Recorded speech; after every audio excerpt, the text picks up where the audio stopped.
Okay, this is the lecture on aggregate demand and aggregate supply. And in this plan, we're going to model the economy as aggregate demand, short-run aggregate supply, and long-run aggregate supply. We're going to graph recessionary and inflationary gaps, and we're going to think about whether markets or governments are better at helping the economy stuck in a bad spot.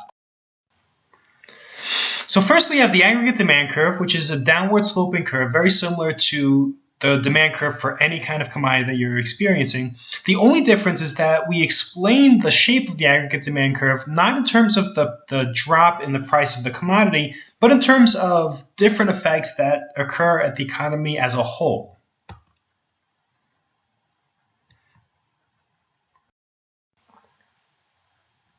So the aggregate demand curve slopes downward because of three effects. The real balance effect, which states that as price increases, wealth decreases, and so demand for all goods and services should decrease.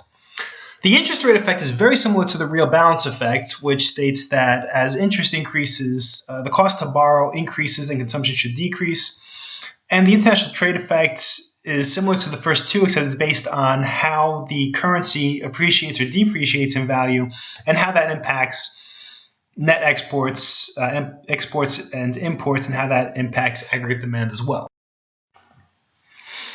So just like anything, the aggregate demand curve could actually shift because of changes in wealth, which impacts consumption, changes in interest rates, impact investment, changes in currency exchange rates, impacts net exports.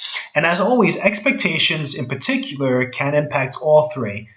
And so if people are thinking that the economy is expected to do better or worse, then they will change, both individuals and firms will change their actions accordingly. Next, we have the short-run aggregate supply curve, which looks just like the normal supply curve for any kind of commodity. As prices increase, the quantity of aggregate supply also increases, and so there you have it. The short-run aggregate supply curve slopes upward basically because of this kind of nominal wage cost of labor effect, which you can imagine if a worker makes 100 candles and each candle now costs double, but the worker still makes the same nominal wage, the real cost of the worker is less. And so if real cost of labor decreases, employment increases and output also increases. So that's the effect of how the price level can increase output. And just like aggregate demand, short-run aggregate supply can be impacted based on wages, non-labor inputs, productivity, or supply shocks. Now we have the long-run aggregate supply curve, which is different than the short-run. And the key difference is that in long-run aggregate supply, we're assuming that we are at full employment. So this is natural GDP. We're at natural employment. And remember that when natural unemployment equals zero, when cyclical unemployment equals zero, then we're at natural employment, natural full employment. And remember, you could think about natural full employment as the potential that the economy is in when everybody who's willing and able to work is working, minus some kind of inevitable frictional or structural unemployment. So GDP does not change based on the price level here, and that's why the long-run aggregate supply curve is a vertical line.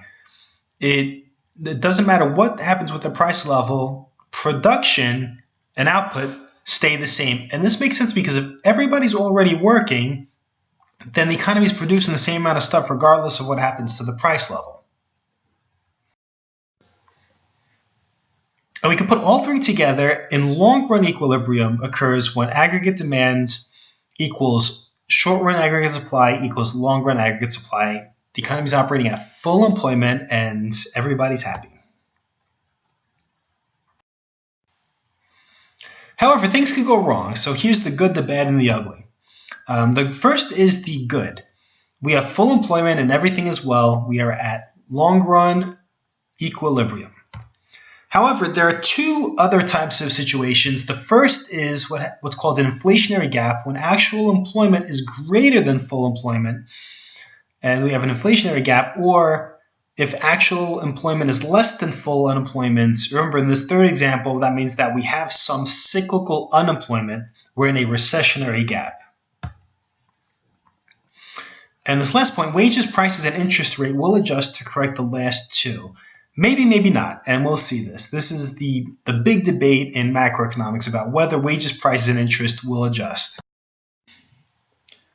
So these are the two views, and there's really no easy answer to which of these is correct. In classical economic thought, sometimes called laissez-faire economics, laissez-faire coming from the French meaning let it be, prices, wages, and interest rates adjust, so when the economy is in a short-run disequilibrium, the major variables will change and people will either lose or gain jobs and the economy will get back to equilibrium.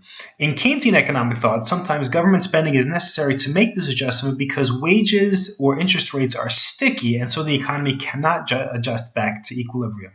So the key question is, who do you trust, governments or markets?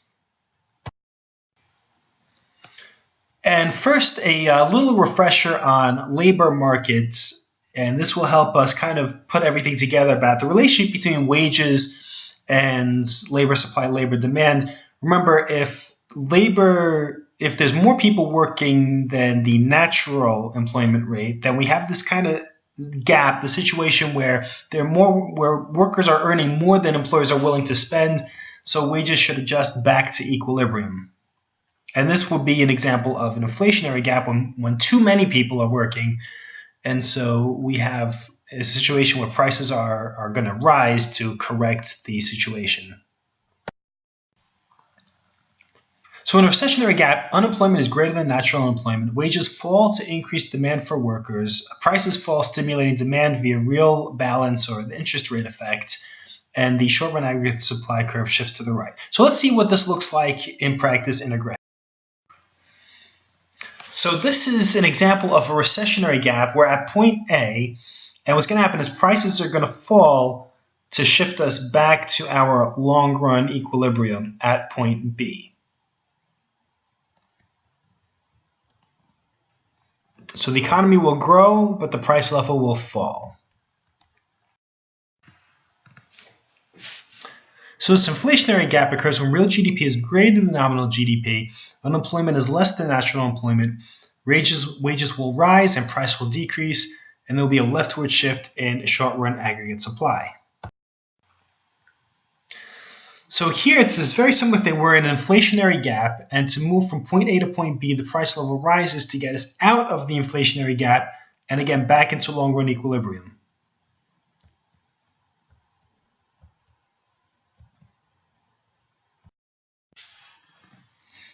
So the key Keynesian critique is, what if wages, price, and interest rates are sticky in the short run?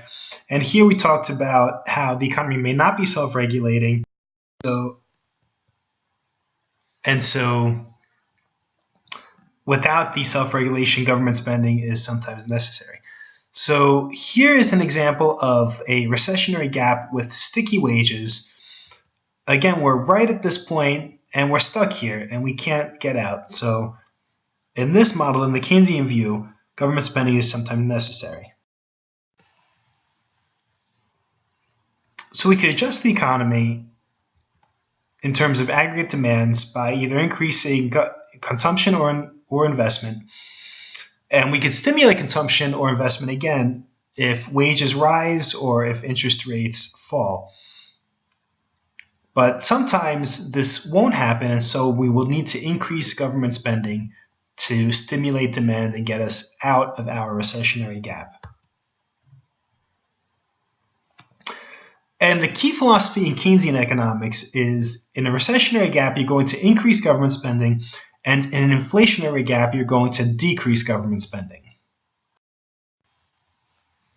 So to wrap up, like the income expenditure model, problems can arise when demand falls or rises unexpectedly. And in the short run, aggregate demands can change when consumption, investment, or government spending or net exports change. And there's a big debate about whether wages or interest rates will adjust to correct these recessions or inflationary gaps, and whether government spending is required to get us back into long-run equilibrium.